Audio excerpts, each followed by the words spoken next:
thing is about helping to build a culture of life, especially preventing Planned Parenthood from building one of the largest abortion centers, probably in the Pacific Northwest, is that there's often not a lot of support. You're often countercultural. Sometimes you start to question yourself. Am I crazy? Am I the only, just a group of us, the small group of us that think this way? But we have to stand up for the gospel. Jesus told the truth and they killed him. And Jesus says that we must pick up our cross and follow him. I'll never forget during the political campaign, I don't watch a lot of television, but I was watching, something caught my attention because they were interviewing a skinhead guy.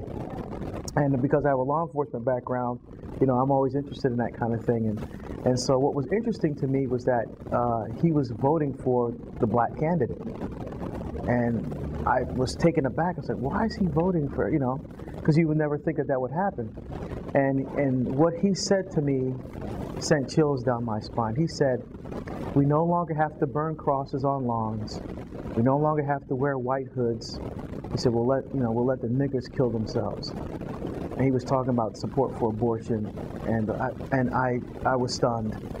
And I was angry and I was stunned, but at the same time, I was encouraged because I know now that this is the right fight for us to be in. Absolutely. I'll never forget an experience of a young woman coming into Immaculate Heart Church who was pregnant and was thinking of having an abortion.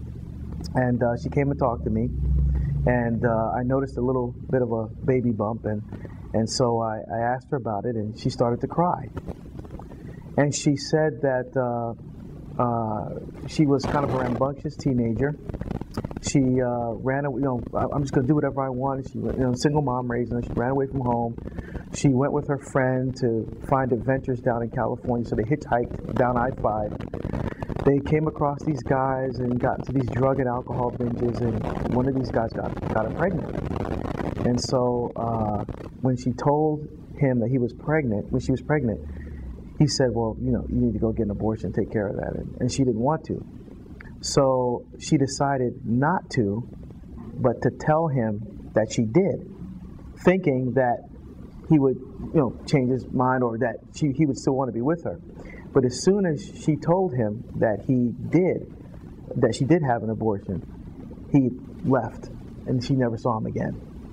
So now here she is stuck by herself. So she comes back to Portland. She goes home. Her mother tells her that you're no longer welcome here. You make your own adult decision. You want to be an adult?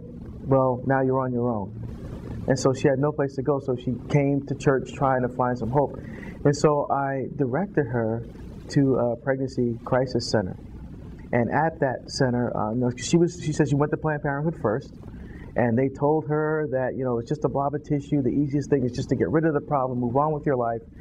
And I said, no, you have a baby. This is a child. It's not a blob of tissue. I directed her to our pregnancy resource center. She got an ultrasound and actually saw her baby's heart beating. And she saw the shape of her child. She started to cry. And she said, and now she has a beautiful son. And when the son was born, she was able to reconcile with her mother, because now the mother is a grandmother. And when the mother saw the baby, it just brought the family back together again. And that would never have happened had she gone to Planned Parenthood and had an abortion. And that caused me to think of how many families, after this place is built, are going to try and go there thinking that this is a way to solve their problem. And all they're going to be doing, besides killing an innocent person, is now putting that burden upon themselves, and the pain and the heartache that goes along with a decision like that, because they're being convinced of the lie of the culture.